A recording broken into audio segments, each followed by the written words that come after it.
ఈ వీడియోలో మనం ఏం చేద్దామంటే మెన్సురేషన్ క్షేత్ర గణితానికి సంబంధించినటువంటి టాపిక్స్ చూద్దాం. ఇక్కడ మనం ఏం చేస్తామంటే కొన్ని యొక్క పటాల యొక్క వైశాల్యాలు మనం కనుక్కుంటాం అన్నమాట. ఈ పటాల యొక్క వైశాల్యాలు ఏ విధంగా కనుక్కుంటాం అనేటువంటిది మనం చూసినట్లయితే, ఒక పటం యొక్క వైశాల్యం తెలియాలంటే ఆ పటం అంటే మనం చెప్పుకునేది 2 డైమెన్షనల్ ఫిగర్స్ గురించి. అంటే దానికి 2 డైమెన్షన్స్ మాత్రమే ఉంటాయి, పొడవు వెడల్పు, లేకపోతే ఏదైనా భుజం ఉంటే భుజము. అయితే ఇక్కడ మరి 2 డైమెన్షనల్ ఫిగర్స్ కొన్ని తీసుకుని వాటి యొక్క వైశాల్యాలు కనుక్కుందాం, వాటి యొక్క ఏరియాస్ ఫైండ్ అవుట్ చేద్దాం. అలాగే చుట్టుకొలత కూడా మనం నేర్చుకుందాం ఎలా కనుక్కోవాలో. అయితే ఇక్కడ మనం ఒక దీర్ఘచతురస్రాన్ని తీసుకుందాం. ఫస్ట్ ఒక రెక్టాంగిల్ని మనం చూసినట్లయితే ఆ రెక్టాంగిల్కి ఏమవుతుంది, లెంగ్త్ బ్రెడ్త్ ఉంటాయి, అంటే పొడవు వెడల్పు ఉంటాయి. ఈ పొడవు వెడల్పు ఏదైతే ఉన్నాయో ఇవి మనకి ఈ 2 కొలతల ఆధారంగా మనం వాటి యొక్క వైశాల్యాన్ని కనుక్కోవచ్చు. ఏరియా ఆఫ్ రెక్టాంగిల్ ఏ విధంగా కనుక్కుంటాం అంటే, area of rectangle is equal to ఏం చేస్తాం, ఇక్కడ పొడవు ఇంటూ వెడల్పు, అంటే లెంగ్త్ ఇంటూ బ్రెడ్త్ రాస్తాం. మరి లెంగ్త్ బ్రెడ్త్ రెండింటిని మల్టిప్లై చేస్తున్నాం కదా, రెండిటికి ప్రమాణాలు ఉన్నాయి కదా. కాబట్టి ఇక్కడ ఆ ప్రమాణాలని కూడా మనం మల్టిప్లై చేయాలి, వాటిని కూడా గుణించాలి. కాబట్టి మనం ఏం చేస్తామంటే దీర్ఘచతురస్ర వైశాల్యము area of rectangle length into breadth centimetre square, centimetres ఇస్తే సెంటీమీటర్ స్క్వేర్, మీటర్స్ ఇస్తే మీటర్ స్క్వేర్ అని చెప్పేసి మనము రాయాలి. సరే, మరి ఆ విధంగా రాసిన తర్వాత దాని యొక్క చుట్టుకొలత ఏ విధంగా కనుక్కోవాలి. మరి ఏరియా అంటే ఏంటి, ఆ పటం ఎంత స్థలం అయితే ఆక్రమిస్తుందో దాన్ని మనం ఏరియా అంటాం. అయితే ఇక్కడ చుట్టుకొలత అంటే ఏంటంటే దాని యొక్క బోర్డర్. మరి ఏదైనా కొన్ని మనం నిత్య జీవితంలో చూసేటువంటి వస్తువులు పరిశీలిస్తే, ఒక తలుపు, ఒక డోర్ తీసుకుందాం. డోర్ యొక్క మరి చుట్టుకొలత కనుక్కోవాలంటే దాని అంచులు, దాని ఎడ్జెస్ ఏవైతే ఉన్నాయో వాటన్నిటిని కూడా మనం కొలతలు తీసుకుని అవన్నీ కూడా కూడాలి. అంటే 2 పొడవులు 2 వెడల్పులు వస్తాయి. అలాగే మన తరగతి గదిలో బ్లాక్ బోర్డ్ ఉంటుంది, అదొకటి.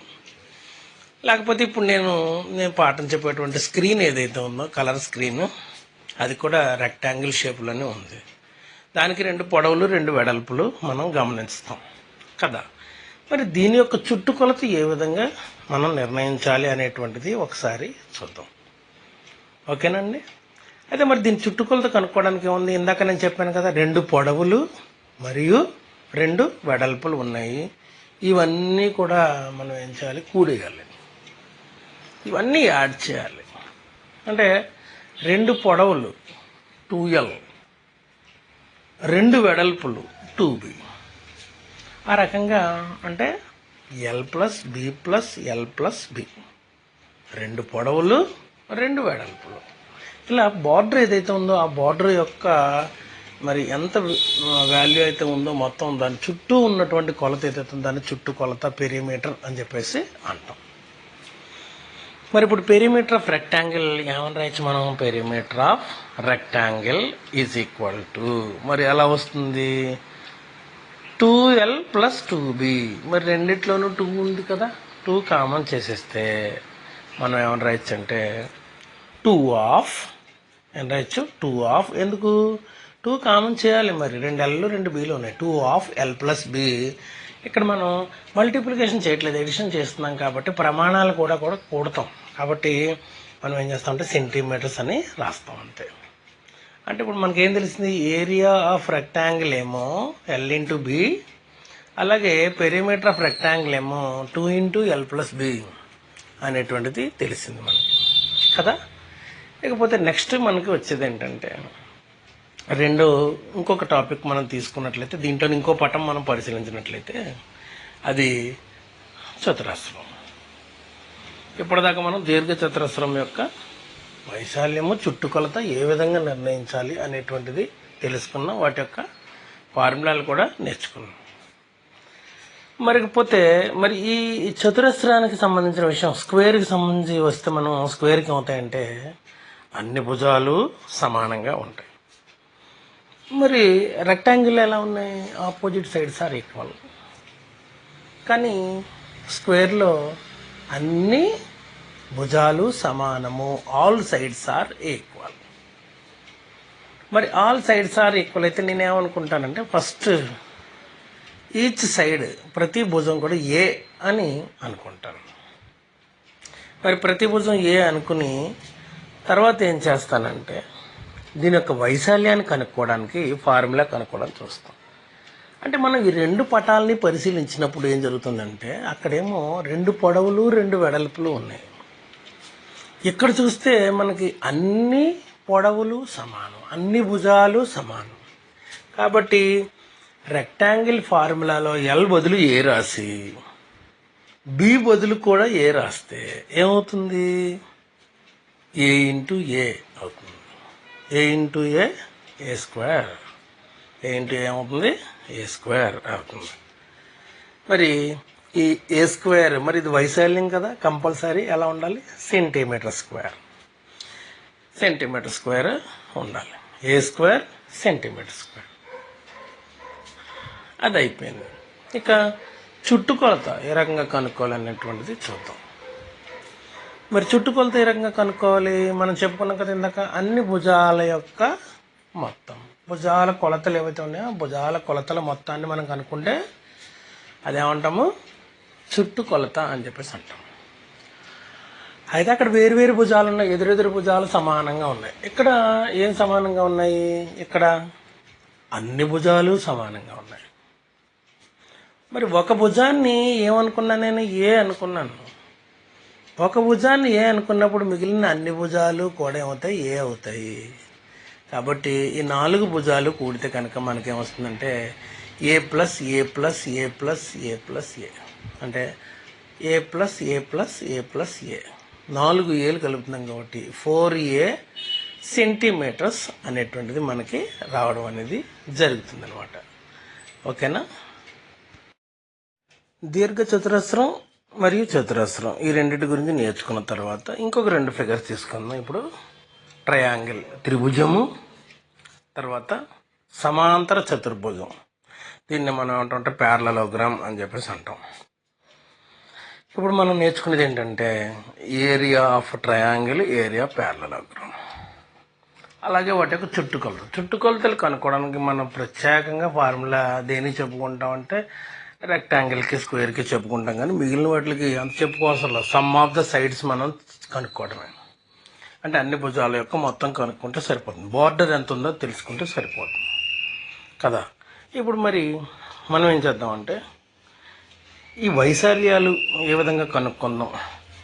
త్రిభుజానికి ఎలా కనుక్కుందాం, ట్రయాంగిల్కి, అదే రకంగా ప్యారలలోగ్రామ్ సమాంతర చతుర్భుజానికి ఎలా కనుక్కుందాం అనేటువంటిది చూద్దాం. ఇప్పుడు త్రిభుజ వైశాల్యం మనం చూసినట్లయితే already half base into height, half base into height అని చెప్పేసి మనం చెప్పచ్చు. మరి ఈ త్రిభుజము సమాంతర చతుర్భుజం రెండూ కూడా ఒకదానికొకటి మరి సంబంధం ఉన్నటువంటి రెండిట్లకి రిలేషన్ ఉంది. ఏంటంటే ఈ సమాంతర చతుర్భుజం కూడా ఏమవుతుందంటే మనకి 2 ట్రయాంగిల్స్గా మనం వాటిని విడగొడితే సమాంతర చతుర్భుజం యొక్క వైశాల్యం వస్తుంది. చూడండి, ఒక కర్ణాన్ని గీసి నేను 2 ట్రయాంగిల్స్ కింద విడగొట్టాను. ఈ 2 ట్రయాంగిల్స్ కింద విడగొట్టినప్పుడు ఏమైంది? మనకి 2 త్రిభుజాలు ఏర్పడ్డాయి. ఈ 2 త్రిభుజాల వైశాల్యాలు కూడా ఎలా ఉంటాయి అన్నమాట? సమానంగా ఉంటాయి.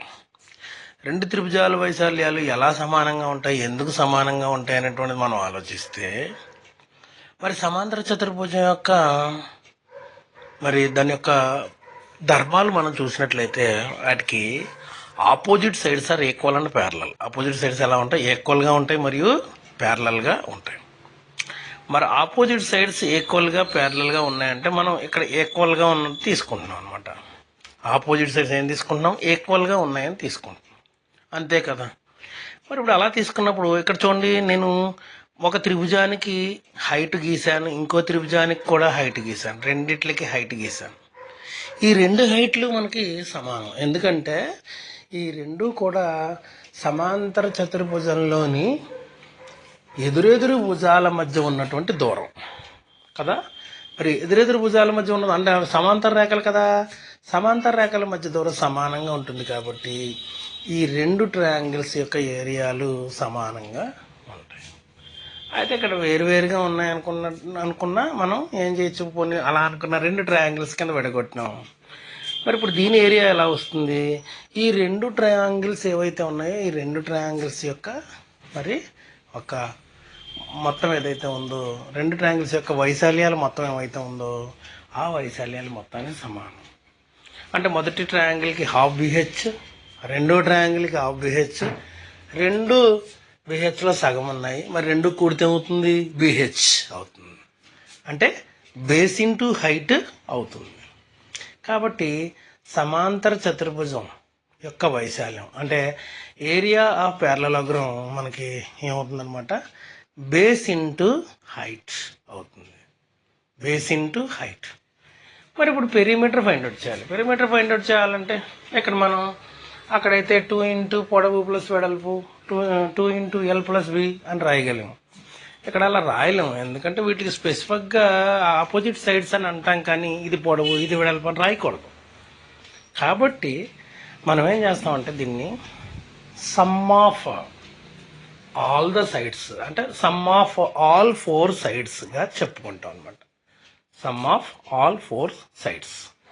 అది ఏమవుతుందంటే సమాంతర చతుర్భుజం ప్యారలలోగ్రామ్ యొక్క ఏమవుతుంది, చుట్టుకొలత అవుతుంది. Perimeter of parallelogram is nothing but some of sides. ఎన్ని సైడ్స్ ఉన్నాయి? 4 సైడ్స్. 4 కూడేస్తాం అయిపోతుంది. మరి ఇంకా పెరిమీటర్ ఆఫ్ ట్రయాంగిల్ చూసినట్లయితే పెరిమీటర్ ఆఫ్ ట్రయాంగిల్ ఏమవుతుంది మనకు చెప్పండి. పెరిమీటర్ ఆఫ్ ట్రయాంగిల్ మనకి అది ఈ ట్రయాంగిల్కి ఉన్నటువంటి సైడ్స్ 3 మనం ఏమనుకుందాం అంటే ఏబిసి అనుకుందాం. ట్రయాంగిల్ సైడ్స్ ఏబిసి అనుకుంటే మరి సమ్ ఆఫ్ ద సైడ్స్ ఏమవుతాయి? సమ్ ఆఫ్ ద సైడ్స్ నేను ట్రయాంగిల్ యొక్క సైడ్స్ని ఏమనుకుంటున్నా అంటే ఏ, తర్వాత బి, తర్వాత సి అనుకుంటే ఇప్పుడు పెరిమీటర్ ఆఫ్ రెక్టాంగిల్ అవుతుంది ఏ ప్లస్ బి ప్లస్ సి, ఏ ప్లస్ బి ప్లస్ సి అవుతుంది. మరి వీటి ప్రమాణాలు ఏంటి? సెంటీమీటర్లు, ఎందుకంటే ఇక్కడ యాడ్ చేస్తాం, గుర్తుపెట్టుకోవాలి. మల్టిప్లికేషన్ చేస్తే సెంటీమీటర్స్ కూడా వస్తుంది, ఎడిషన్ చేస్తే సెంటీమీటర్స్ వస్తుంది. ఓకే, ఏరియాకి స్క్వేర్ ఉపయోగిస్తాం, పెరిమీటర్కి ఏం ఉపయోగిస్తాము? యూనిట్స్, కేవలం యూనిట్స్ మాత్రమే ఉపయోగిస్తాం, స్క్వేర్ అనేటువంటిది మనం ఉపయోగించాం. ఓకేనండి. మరి ఇక్కడ 4 పటాల యొక్క వైశాల్యాలు మనం కనుక్కున్నాం.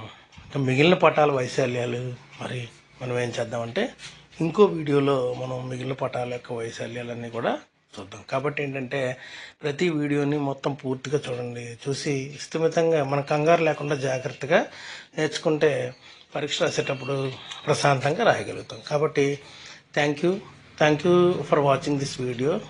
మరి ఈ వీడియో నచ్చినట్లయితే మీరు ఖచ్చితంగా సబ్స్క్రైబ్ చేయండి. Thank you so much.